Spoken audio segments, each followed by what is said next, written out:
Welcome to my channel, my dear friends and viewers. Today, we will be taking the next issue in the series of 10 critical issues faced by Australians and Australia in 2025. And today's issue is related to taxation and budget priorities: who really pays and who profits. Tax and budgets aren't just numbers on a spreadsheet, they are a mirror of a nation's priorities. Who pays, who profits, and who gets left behind reveals more about our values than any political slogan ever could.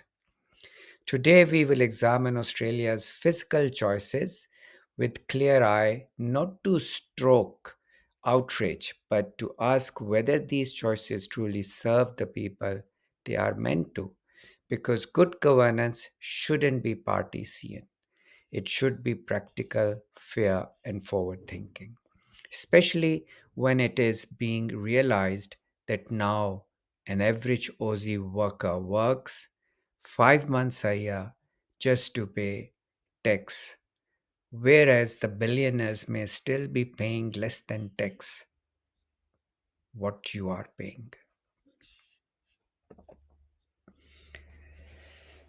So, stage three tax cut debate.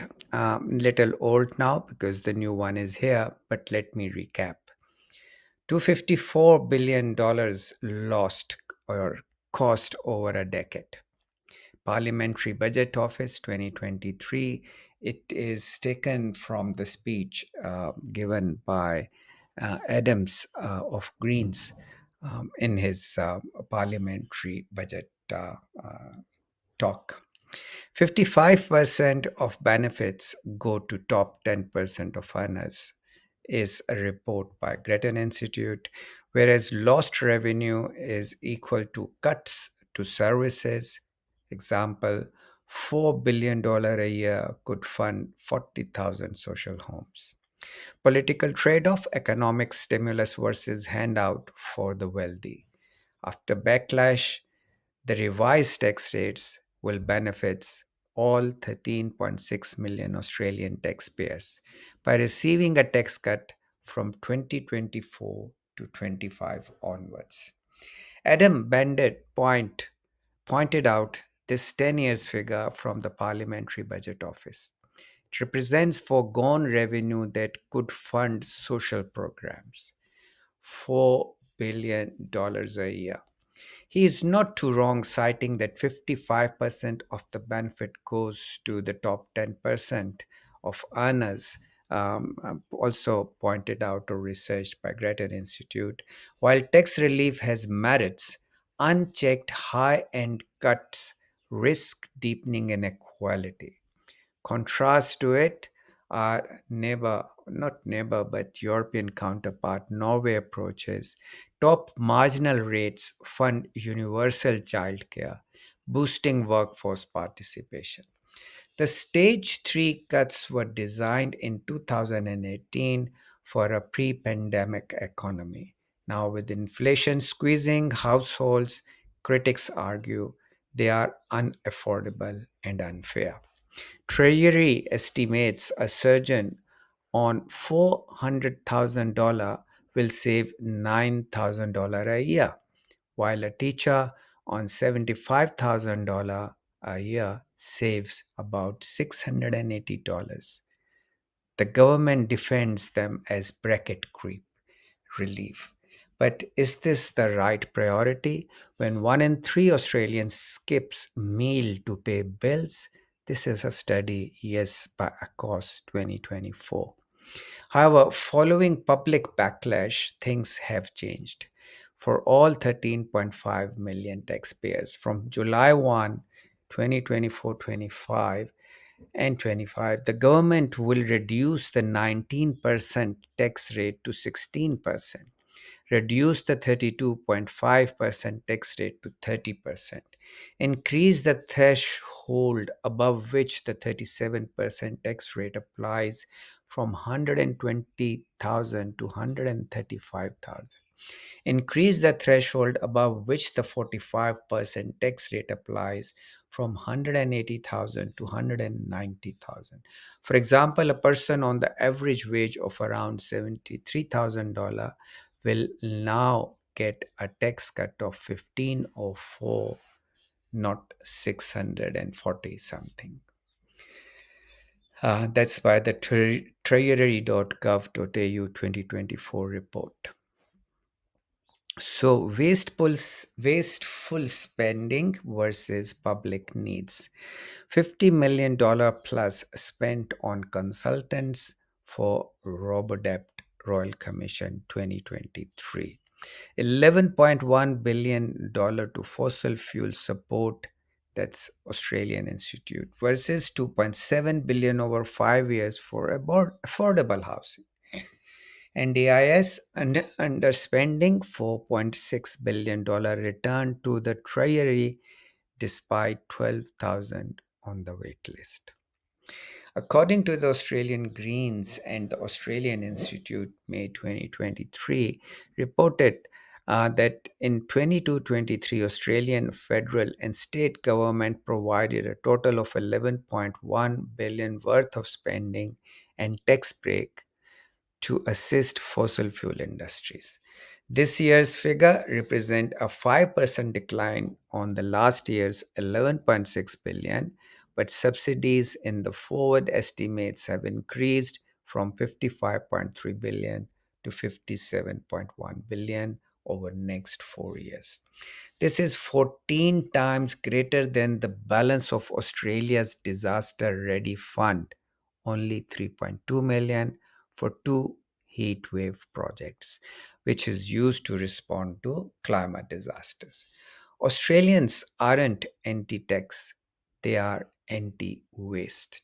While politicians argue budget repairs, why are we subsidizing giants more than renters on spending millions on outsourcing to firms like Power Water Cuba, now embroiled in tax scandals?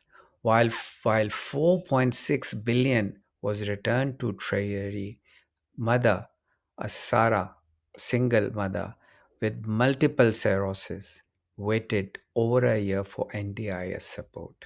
The public sees imbalances: austerity for services, largesse for corporation. Defense versus social programs. Defense budget 53 billion in 2024, 8% increased. But aged care workers earn $27 an hour.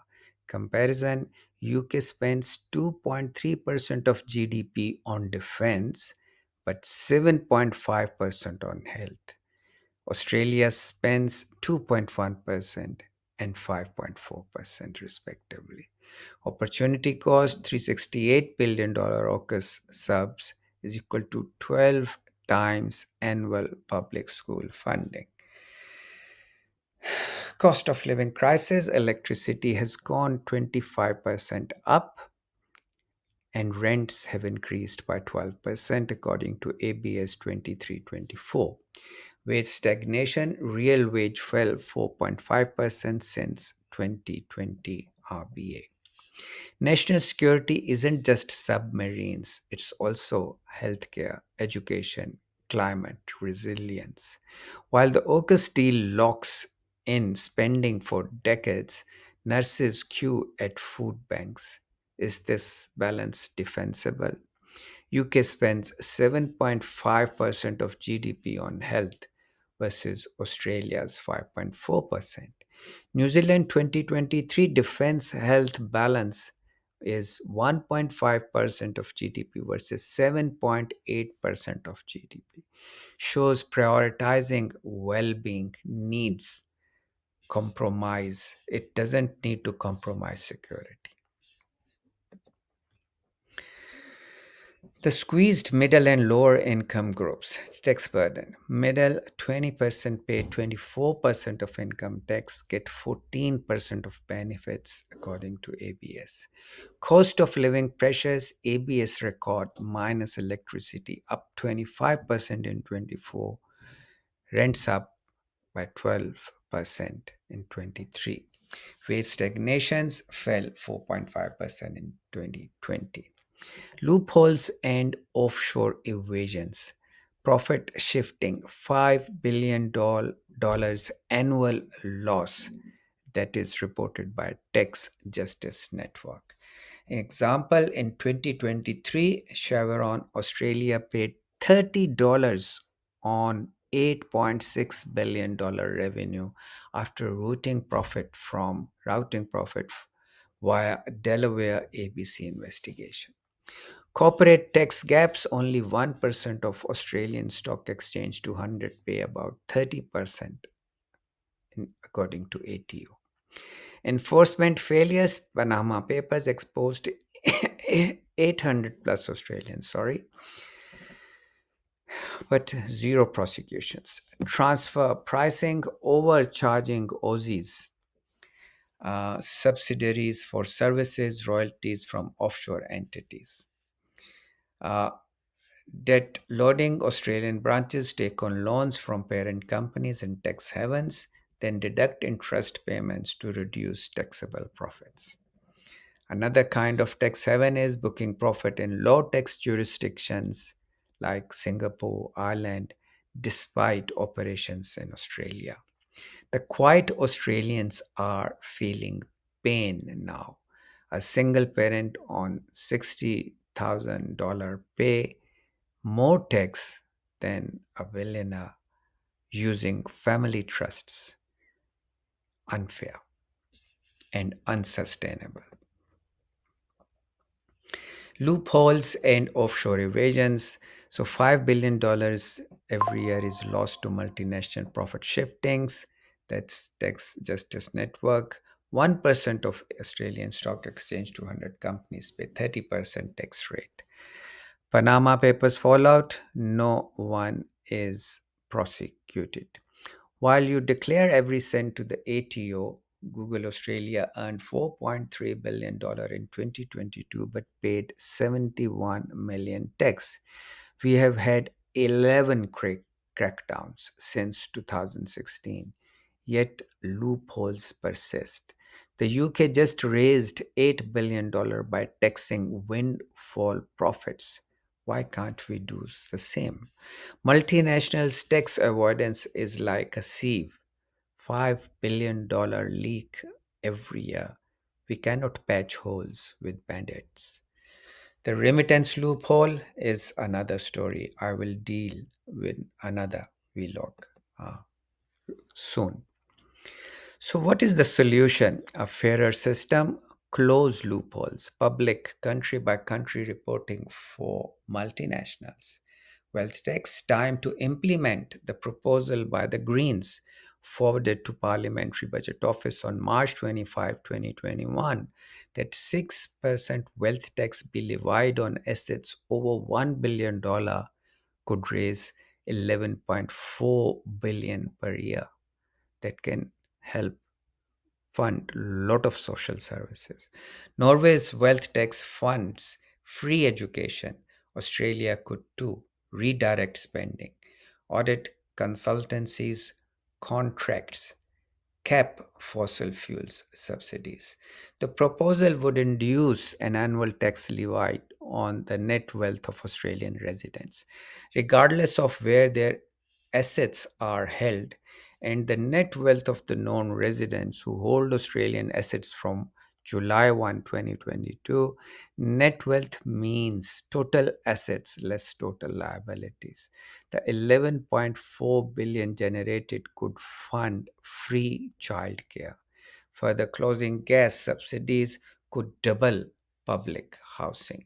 Similarly, money from the looters of NDIS, aged care, RTO fundings, and distorting housing market through fake slips and bank loans should be recovered in full and spent on social welfare schemes and relief to the hardworking, tax contributing, honest, low income and middle income Australians.